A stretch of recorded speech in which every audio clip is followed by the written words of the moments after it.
All right, I want to bring in our own general, Lieutenant General Jerry Boykin, retired after 36 and a half years from the United States Army, founding member of Delta, and oversaw all of the Army Special Forces. General, welcome back to Washington Watch. Good to be with you. All right, so I want to start first with, you heard the conversation I was having with Lindsay very briefly on China, the fact that they're reportedly in conversations, working with, we don't know how advanced, how far along this is, with Cuba to establish a joint training facility for the military there in Cuba. Yeah, you know, a joint training facility is one thing, but a headquarters from which they can spy on America is something entirely different. And we know that that's already been reported. There's 4 sites there that they are eavesdropping on America. That's right, and I was listening to some of the commentary on that today, and it's very clear that they've got an all-out intel war against us from Cuba. It's a perfect place to do that. They're in the right footprint to be able to use every system that they have, 90 miles off our coast. And I think that it's shameless that we have allowed that to happen on this administration's watch. So what type of information would they be gathering? They'll be doing a lot of signals intelligence. They'll be collecting radio signals. They'll be collecting all kinds of electronic signals. They'll from our military and from our military. You know, we got the Southern Command headquarters is in Miami, and so yes, our headquarters. But also they can do industrial espionage from there. Just listening to what's being said or copying what's being said and intercepting it. So they can. It's a full spectrum capability. So we're a pretty open society, and a lot of information is out there. You know, the press is aggressively reporting things. So, is there still a lot of information that they would be able to capture that's not in the public domain? There is. We are good.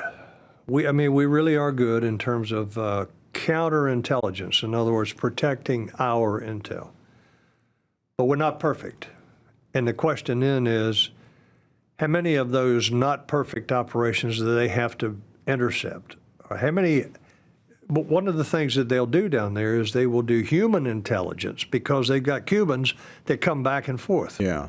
Between, it'll be easier to recruit human assets. That's exactly right. Which is where most of our biggest breaches of intel have occurred, through human assets.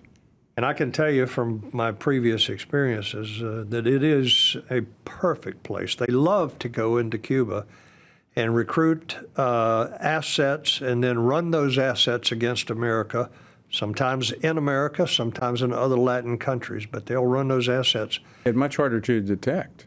Oh, yeah, much harder. And but keep in mind, it is also common knowledge that embassies are there to provide a base for whatever intelligence network that country is using. Yeah, but we watch them because many of them are declared.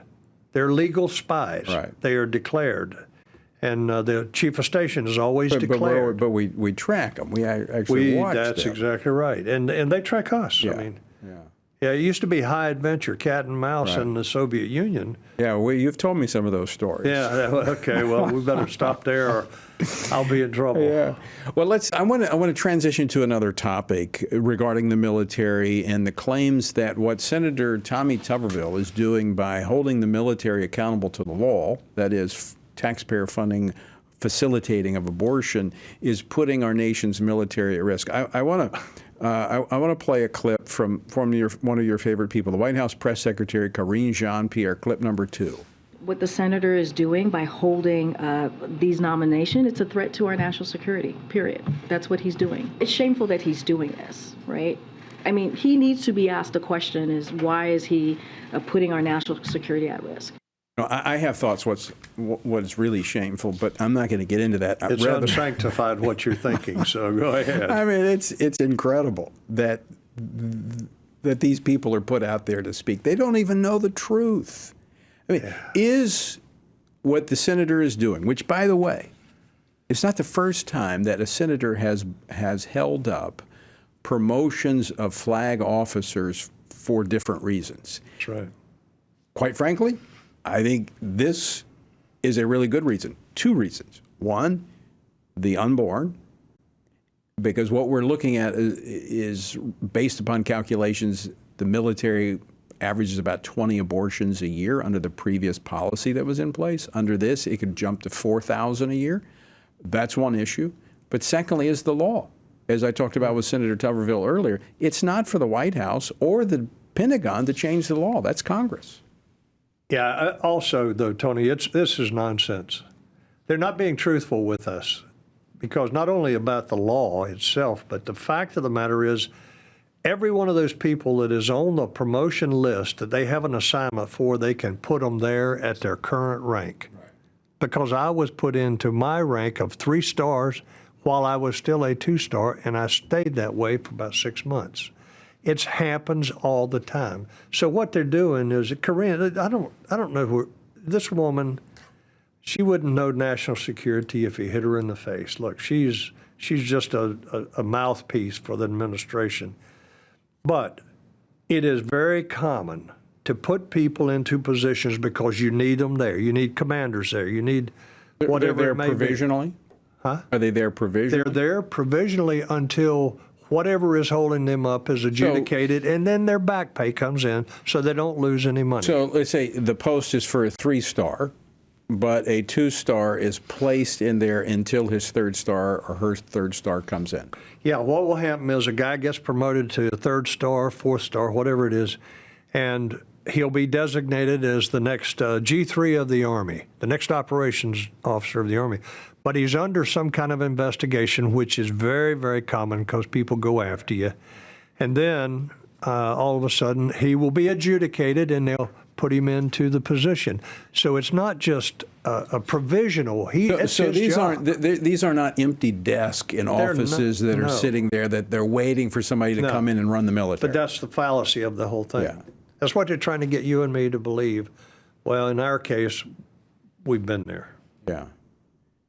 So, in other words, they're lying. Yes. Yes. They are lying.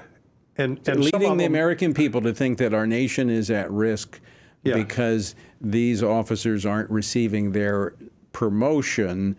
They're still in the post. They can be in the post.